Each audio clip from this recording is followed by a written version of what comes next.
Britain in the 1960s was a nation on fire with confidence, and nowhere was that energy more electric than in its motor industry.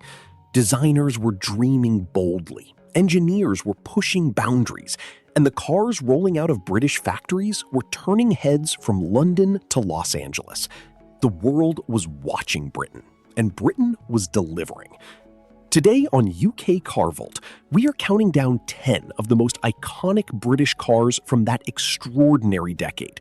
And by the time we reach number 1, you will realize that one single British car did something no car in history had ever done before, and nobody saw it coming. Let's begin.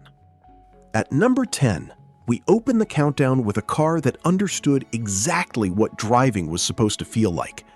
The Triumph TR4. Launched in 1961 by the Standard Triumph Motor Company in Coventry. The TR4 was a proper open-top sports car. Long bonnet, compact body, a face that looked like it meant business from every angle. It carried a 2138cc four-cylinder engine that produced a lively and characterful performance. Not the fastest car of the decade, but fast enough to make every journey feel like an occasion. What made the TR4 special was its honesty. It never pretended to be something it wasn't. It was a driver's car. Simple, direct, rewarding. The rack and pinion steering gave it a sharpness that drivers genuinely loved.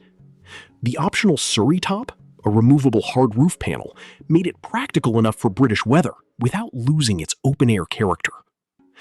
Triumph sold it in enormous numbers, particularly in America, where buyers fell for its combination of British character and accessible price. The TR4 opened this decade of British motoring with exactly the right attitude. Confident, capable, and completely unapologetic about what it was. At number 9. Some cars are built for speed. Others are built for authority. The Rover P5B belonged firmly in the second category. Launched in 1967, the P5B was the result of Rover dropping a 3.5-liter V8 engine, borrowed from Buick, into their already distinguished P5 body. The result was a car that combined genuine performance with an interior that felt closer to a private members club than a motor vehicle. Deep leather seats, walnut veneer across every surface, a quietness at speed that made the outside world feel like someone else's problem. Prime ministers rode in the P5B. Senior cabinet ministers were driven to Downing Street in it. Harold Wilson used one. Edward Heath used one. The Queen used one. When a car is trusted by the highest offices in the land, it has done something right. The P5B was not flashy. It never raised its voice. It simply arrived. And when it arrived, everyone in the room noticed. A car of quiet, unshakable authority, and one of the finest things Britain produced in the entire decade. At number 8, if the Rover P5B was about authority, the Lotus Elan was about something altogether different. Pure joy. Launched in 1962 by Lotus Cars in Norfolk, the Elan was a small, lightweight roadster that changed the way people thought about sports cars. Colin Chapman, Lotus founder and engineering genius, built the Elan around a backbone chassis with a fiberglass body. The result was a car that weighed almost nothing, and in the world of sports cars, lightweight is everything. The twin-cam engine, developed in partnership with Ford, gave the Elan a performance that felt electric.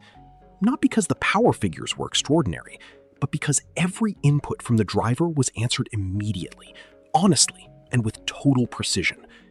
Steering that felt alive, handling that made experienced drivers catch their breath. A driving experience that made other cars feel numb by comparison. It was small, it was sometimes unreliable. Owning one required patience and a reasonable relationship with a good mechanic. But nobody who drove a Lotus Elan ever forgot it. That is not something every car can claim. At number 7, by the early 1960s, the Jaguar Mark II had already become something of a legend. Launched in 1959 and selling strongly through the entire first half of the decade, the Mark II was a compact sports saloon that offered performance, elegance and value in a combination nobody else could match. The top specification 3.8-liter version was genuinely fast. Fast enough that the police bought them to catch criminals, and criminals bought them because they were fast enough to outrun the police. Both sides of the law agreed on at least one thing: the Mark II was exceptional. The interior was everything a Jaguar should be. Leather, wood, instruments arranged with the kind of care that suggested someone had actually thought about the person sitting behind the wheel. And the exterior, those curved lines, the wide glass house, the elegant proportions, was one of William Lyon's finest achievements. Lyons had an eye for beauty that very few designers in automotive history have matched. The Mark II was proof that British cars at their best could compete with anything in the world, at any price, from any country. At number 6, in 1964, a car appeared on cinema screens around the world that changed everything. James Bond drove an Aston Martin DB5 in Goldfinger, and from that moment, the DB5 was not just a car, it was a symbol. But here's the thing. The DB5 did not need James Bond to be extraordinary. It already was. Launched in 1963 by Aston Martin in Newport Pagnell, the DB5 carried a 3995cc straight-six engine, producing 282 brake horsepower. It was hand-built by craftsmen who treated every car as a personal responsibility. The body, designed by Italian coach builder Carrozzeria Touring, was one of the most beautiful shapes ever put on four wheels. Long, low, perfectly proportioned, a shape that looked fast even standing still. Inside, it was a sanctuary of leather and aluminium and carefully considered detail. A car built for people who understood that true luxury is never accidental. Bond made it famous, but the DB5 made Bond believable. Without that car, the whole fantasy falls apart, and that tells you everything you need to know about how special it really was. At number 5, some cars do not just sell well, they become part of everyday life. The Ford Cortina Mk1. Launched in 1962 by Ford of Britain at their Dagenham factory, Ford looked at what British families actually needed: space, reliability, economy, and a price that did not require a second mortgage, and delivered all four in one simple, honest package. The Cortina was light, it was practical, and it came in enough variants to suit almost every buyer. Basic models for the budget-conscious, the GT version for those who wanted a little more excitement, and the legendary Lotus Cortina, developed with Colin Chapman, for those who wanted a great deal more excitement indeed. It won the British Saloon Car Championship. It dominated the East African Safari Rally. It sold in numbers that made Ford's rivals deeply uncomfortable. But what made the Cortina truly iconic was not the motorsport success. It was the fact that it was everywhere. On every street, on every driveway, in every family's memory. A car that belonged to the people, and the people loved it back. At number 4, in 1965, Bentley launched something that represented a genuine turning point in how luxury cars were built: the T-Series. The first Bentley to use a monocoque body construction, abandoning the traditional separate chassis that had defined the company since its earliest days. This was not a small decision. This was Bentley acknowledging that the world had changed and choosing to change with it. The T-Series shared its platform with the Rolls-Royce Silver Shadow, both cars developed together at enormous expense. The 6.75-liter V8 engine delivered power in that uniquely Bentley way, not with drama, not with noise, simply with an effortless, seemingly endless supply of forward motion.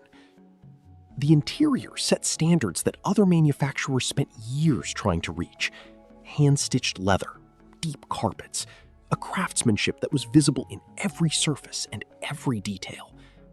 It was quieter than almost anything else on the road, more refined, more composed. The T-Series proved that a British luxury car could be both traditional and genuinely modern at the same time. That is a harder balance to achieve than it sounds. At number 3, When the Jaguar E-Type was unveiled at the Geneva Motor Show in 1961, Enzo Ferrari called it the most beautiful car ever made. That is not a compliment given lightly by a man who spent his life building beautiful cars. The E-Type was designed by Malcolm Sayer, an aerodynamicist who approached car design with mathematical precision. Every curve had a purpose. Every line was the result of genuine engineering thought. The long bonnet, the fastback roofline, the oval front grille, it looked like nothing else on Earth. Underneath, a 3.8-liter straight-six engine capable of genuine 150 miles per hour performance, at a price that put genuine supercar performance within reach of buyers who had never imagined they could afford it. The motoring press ran out of superlatives almost immediately. It won races, it won concours events, it won the hearts of an entire generation. The E-Type is not just one of the greatest British cars of the 1960s. It is one of the greatest cars ever built, by anyone, anywhere. Enzo Ferrari was right. At number 2, in 1965, Rolls-Royce did something they had never done before. They built a car that was genuinely new. The Silver Shadow replaced the Silver Cloud, a car built on traditional separate chassis construction, with a fully modern monocoque body, independent suspension all round, disc brakes, a car that looked to the future rather than the past. And yet it remained unmistakably, perfectly, completely Rolls-Royce. The 6.75-liter V8 engine moved the Silver Shadow through the world with a serenity that no other manufacturer could achieve. Wind noise was essentially absent. Road noise was absorbed before it reached the cabin. The experience of traveling in a Silver Shadow was unlike anything else available at any price. The interior was not merely luxurious. It was the definition of luxury, the standard against which everything else was measured. Rolls-Royce sold the Silver Shadow for 15 years. It became the most successful Rolls-Royce in the company's history up to that point. In a decade full of remarkable British cars, the Silver Shadow stood apart, as it always had, as it always intended to. And here we are at number 1. The car that won rallies, the car that crossed every class barrier, the car that defined an entire decade. The Mini Cooper S.